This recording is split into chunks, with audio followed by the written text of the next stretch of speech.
Greetings, you cordial vampires. I hope you're doing well. My name is Graham, and welcome to the Crack-A-Pack here on LRR MTG. If you're not following the channel, please consider doing so. Today we're looking at this.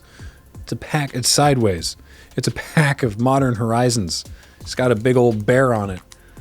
That's my girl, Ayula, right there. I've probably signed more copies of Ayula than like any other Magic card.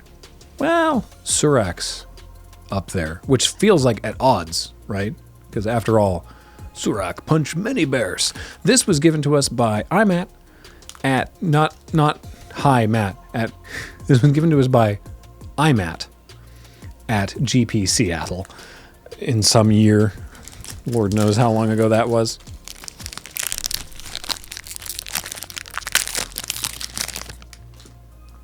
What do we got going on here? It's a token. How are these collated? An elemental token up front. Cool. And then an art card for something, some big blue taking extra turns card. What is it? Echo of Eons.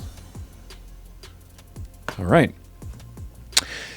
Then we have a snow-covered forest and the rare. Well, then I have been spoiled on it, but I'm going to do everything in a reverse order to use the appropriate increasing of tension and anticipation that one should have when they go through a booster pack. I've determined. Iceberg Cancrix. It's a snow crab. Snow creature crab, 1 and a blue for a 0/4 crab. Whenever another permanent enters the battlefield, whenever another snow permanent enters the battlefield under your control, you may have target player put the top 2 cards of their library into their graveyard. Crab's Mill Tribal. This is the third, right? Because it was Hedron Crab and then the new one, Runed Crab, and then Cancrix. Has someone made the like Mono Crab's Milieu deck? They should. Next up, we have Mob.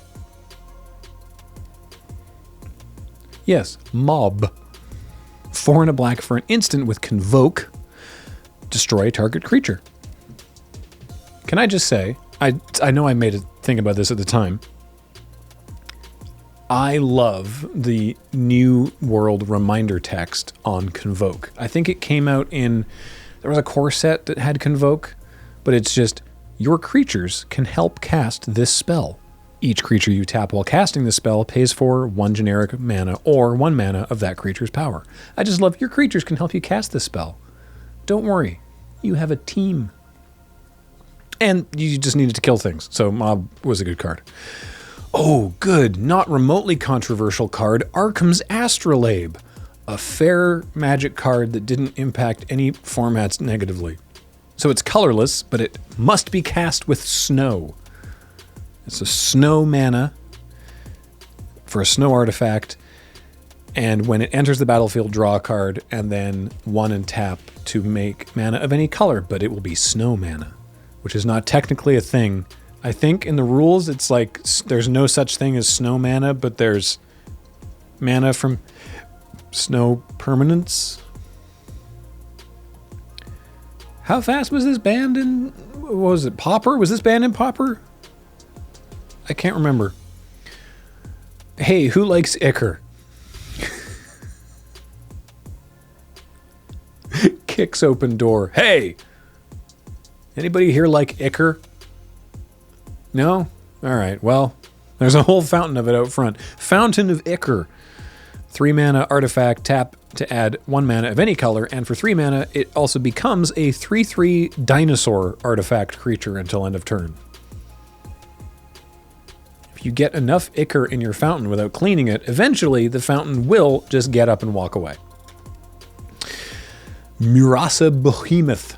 4 green for a 5/5 beast with trample, and it gets +3/+3 as long as there is a land in your graveyard.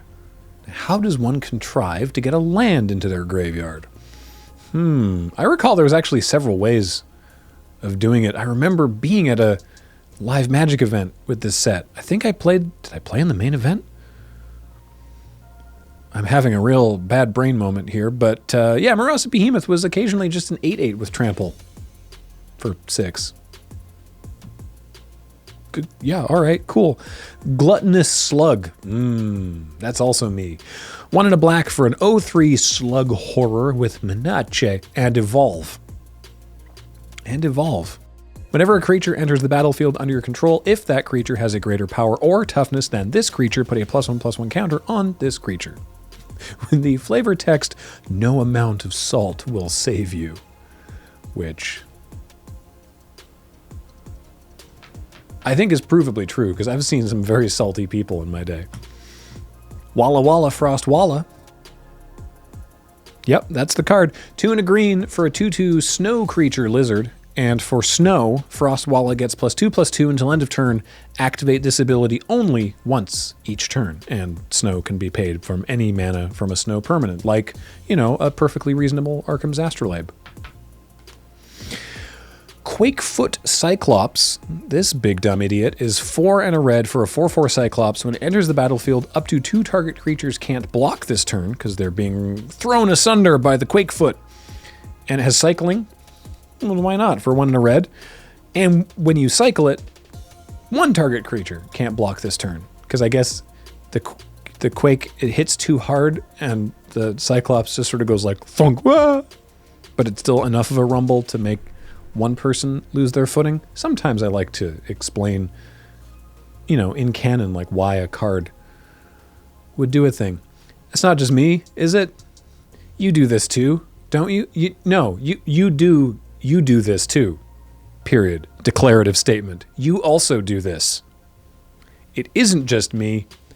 I'm not weird. Stirring Address is what I have just made and is our next card. It's 1 and a white for an instant. Target creature you control get +2/+2 and plan. Oh, with Overload. Right. Okay, so it's 2 mana. 1 creature gets +2/+2 until end of turn, but you can overload it for 6 mana for 5 and a white. And all your creatures get +2/+2 until end of turn. I don't think I never didn't see this card get played. Nice save. I never saw this card get played. You ever feel like you're just slowly losing your mind? Let's scour all possibilities, which is our next card, and find the solution. 1 and a blue for a sorcery, scry 2, then draw a card, and flashback for 4 and a blue. What an efficient little package. Nice. Good job, scour all possibilities. Blizzard Strix, one of the lesser-known Asterix side characters. These are jokes for me. 4 and a blue for a 3/2 bird, snow creature, bird, with flash and flying. And when Blizzard Strix enters the battlefield, if you control another snow permanent, exile target permanent other than Blizzard Strix, return that card to the battlefield under its owner's control at the beginning of the next end step. That big paragraph is neat and you can do cool stuff with it, and sometimes it's also just a 3/2 flyer that you kill your opponent with. With conviction, like this talisman. It's the segue episode. 2 mana for the Talisman of Conviction. It's an artifact. It taps for colorless, or you can tap it for red or white, but if you do that, it deals 1 damage to you. And maybe that's worth it. It's fine. Seems fine. Wing Shards is next. 1 white for an instant. Target player sacrifices an attacking creature. But wait, it's got Storm. So when you cast this spell, copy it for each spell cast before it this turn. You may choose new targets for the copies.